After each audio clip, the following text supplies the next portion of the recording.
Hordoftoota keenyaa har'a hayyuu argaa dhageettii qabannee isiniif dhiyaanne. Sagantaa kana keessatti bara badee bal'ootiin booda haaromsa sirna gadaa odaa bultumitti ta'e irratti xiyyeeffanne. Itti dhiyaadhaa. Maqaan kiyya waariyoo saldabiiftuun naan jedhani. Dhaloonni kiyya asuma aanaa fantaallee. Arroollee lafa ja'antu ani miseensa gadaa dilmajiiti. Gaafa heerri odaa nabeeti fi heerri odaa bultum hin argamin. Namni seera badoo bal'oo ka jedhanitti bulee bara. Seera badoo bal'oo. Seera gosan qabne. Ka wayyuun qabne. Ka haadhaan qabne. Ka abbaan qabne. Ka akka horiitti bobba'u turee bara. Agartee? Kana hayyuun himee jiran. Egaa musiibaan kun buutee namni gosa dhabee akkuma horiitti yaa'u eega jalqabee booda. Seera badoo bal'oo jaama'in. Gaafa odaa bultum bulan. Aannan itti didee. Cinqii wayii uumamte namni du'ee buluu malee ka'uu dide ganamarraa namni du'e namni abjuu himatu namni kahaddi nama rabbi waa ta'e ni jiraama akka amma warra godaanaa kun beekun amma odorrafne oduma akkatti taa'uun nafaan himatu odorraf oo waa gaafanne sirni gadaa kun cufti isaa naasofsiisa akkatti hadha namni amma waan boruu himu rabbii waa ta'e ni jira bara keessa. Warri daddachoo qumbii miseensi warra daddachoo qumbii abbaa baalchaa jedhanii kunoo asuma jira bara ka amma gadaa tana akkatti bareechisisee rabbi kadhachiisaa oofu warri kanaa dubbatee odaa barbaada odaa jala gaafa bultan duuti isinirraa hafti bulteen taraa sadii naannee jedhan namni akkatti deddeemee odaa kana barbaada odaa kana odo barbaadu Boorana booroo dhaqee kadhate. Booranaa moti. Booranaa gaafa kadhatan. Barii lafaa deebi. Bareen tokkeessa jira. Bultiin ta'e achi jirti. Odaan bultuun achi jira. Gaafa achi bultee nagayaan bulta. Bulteen gaafsan baate. Agartee? Nama kalee wajji oofan, har'a wajji oofan. Faana walii ilaalu. Odoo Oromoo tana walitti garagalchinee cufa deemnee qoranne bakka takkitti taatee walii galtuutu jira beeka. Chirchaaroon gadaa gosa gosaan gaggeessamtuun erga gadaan laafee dhiyeenya keessa nutti dhufe malee seerri fi heerri sirna gadaa gosa gosaan odaa garaagaraatti hin tumamnee jedhu hayyuun kun. Itti dabaluudhaanis Oromoon seera fi heera odaa nabee fi sanaan durarree ture odaa bultumitti waluma wajjin deebisee haaromse malee kophaa miti. Oromoon gosa manaa fi balbalaan osoo hin ta'in gadaadhaan walitti duuddi tokko taatii jedhu hayyuun kun. Heerri Oromoo guyyaa tokkicha tumame. Guyyaa tokkicha. Odaa nabeetii fi odaa bultum. Oromoon adda bahee jalan bulle. Odaa nabeetii fi odaa bultum Oromoo wajjuma bulle. Adda baheen bulle. Booranaa fi bareentu adda foo'een jiru. Ituuf karrayyuu adda foo'een jiru. Barqashabaan ammuma nutti dhufe malee kun Oromtichi. Waan takkaan deemaa buli. Heera mootummaan Itoophiyaa kun amma bakka lamatti ni baasa. Godinaa fi caffeen adda baasa. Heerri Oromoo odaa bultum tuman. Odaan bultum immoo odaa nabeetii quxisu. Angamni odaa nabee ta'e odaa rakkoon dhaabbattee namni ganama walitti dhufee bultee. Aannan ititan. Duraan aannan hin ititutu. Namni du'aa bule. Ganama hayyuun ganda keessa ka'ee nagaan bultanii isin nuti bullee isin bultanii. Bulteen gaafa odaa bultuun baatu. Egaa nagayaan bullee heera tumnaa jedhamu. Gaafa kana egaa nagayaan bullee booda ilmi tana dura dhalli ilmaa moti heeraan qabu. Niitiin heeraan qabdu tana duraati. Heera tumnaa haga heera dhalluu ilman dhalchinu. Dubartii fi dhiira adda fo'aa jedhanii adda fo'aa. Tana duraa namni tartiibni seera badoo bal'ooti. Agartee badee balleessa waan laallatu ni qaba. Seera badee bal'oo jechuun nama waan fedhee dalagadhee tuman deema jedhe seera dhabeessa jechuudha. Seera badoo bal'oo jechuun seera akkasiiti. Gaafa odaa bultu bulee namni nagaan bulee bultee. Gaafa aannan ititan. Micayyoo aannan harkatti ititantu ituu jaamte. Amma biyyaarra roodha ituu itittuu ta'e du'aayin siyaa itittu siin jala akkanaan du'aayii godha.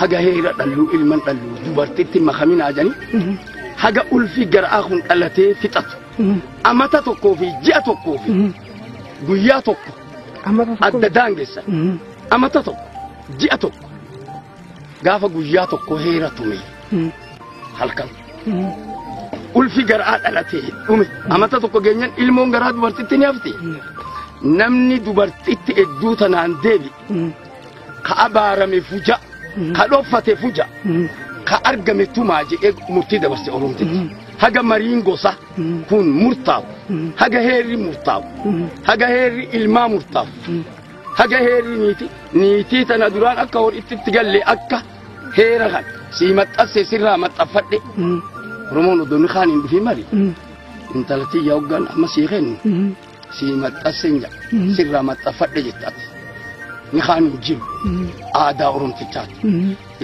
jaarsa baluu biratti intalatii sirraa maxxaffadhe naan jettaati kuni heera Oromticha afaan ufiitiin kitaaba Oromooti samaanallee waraqata olii barreesseemi shari'alleen afaan arabaatiin itti loqoo deemati kun afaan Oromtichaati odoo kanan uumin haa heera kattiiniitii itti bulfannu akka ilmatti dhallu haa baafnu hajuu amata tokkoof ji'a tokko taa'e girdoo jaaree haxirii dafa geesse nama badee dhossaan dubartii keessa seene ka dhoffame fuja abaaramuu jedhu abaaramu cinqiin isaa cinquma dubartii haa ta'u jedhu ka dhof argame tumaa jedhu haga har'aatti jirra nuti nama marii gosaa keessaa ka'ee dubartii keessatu bulee haga ammaa tumaa jirru nuti aanan battaalee. Tumaa jechuun ulemaan baafnee yakkaa goonu aadaa san itti jirra haga amma haga heera dhalluu ilman dhalluu nama dhossaan achi seene tumaa jedhanii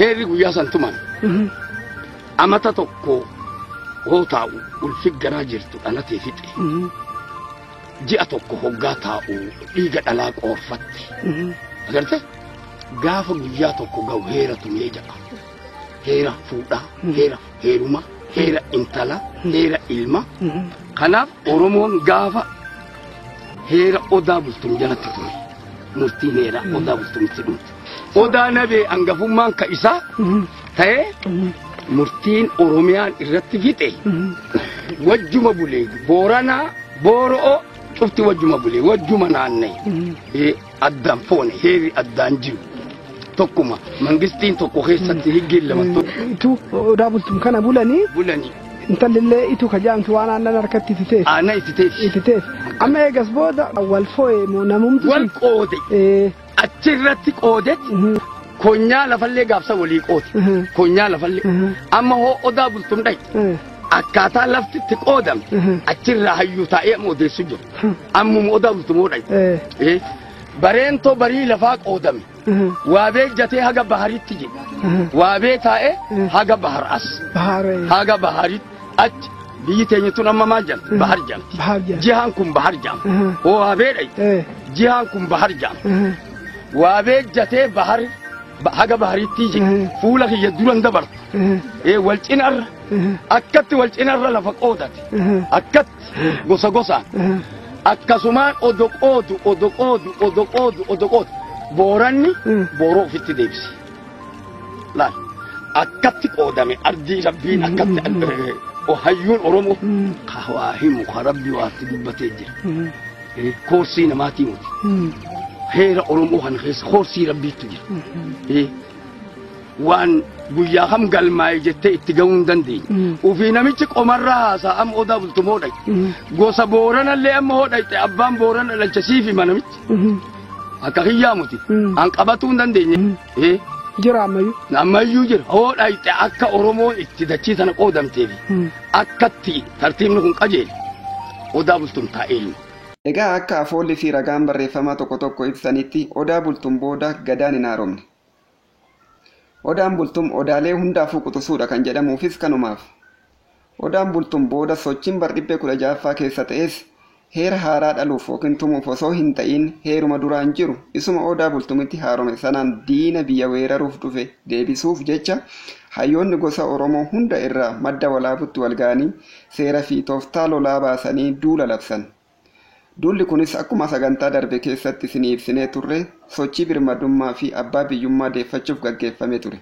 Ittis milkaa'ameera. Oromoon lafaa fi gosoota Oromoo mootota Habashaa fi sultaanota Arabaa jala turan deebisee walaboomsee dachee Oromiyaa amma jirtu kana nuuf tursiiseera. Hordoftoota keenya, hayyuun kun waan hedduu nutti himan. Keessaayyuu waa'ee fuudhaa fi heerumaa, waa'ee qaalluu fi waa'ee moggaasa maqaa irratti yaada bal'aa nuuf kennan. Yeroo itti aanu yaada hayyuu biraatis itti daballee isiniif dhiyeessina. Osuma dubbannu yeroon ammaa kun waan bara badoo bal'oo keessa jirru fakkaatu. Seena ture deebi'ee dhufee laata? Mee ofis walis haa gaafan. Kanarraa kanuma.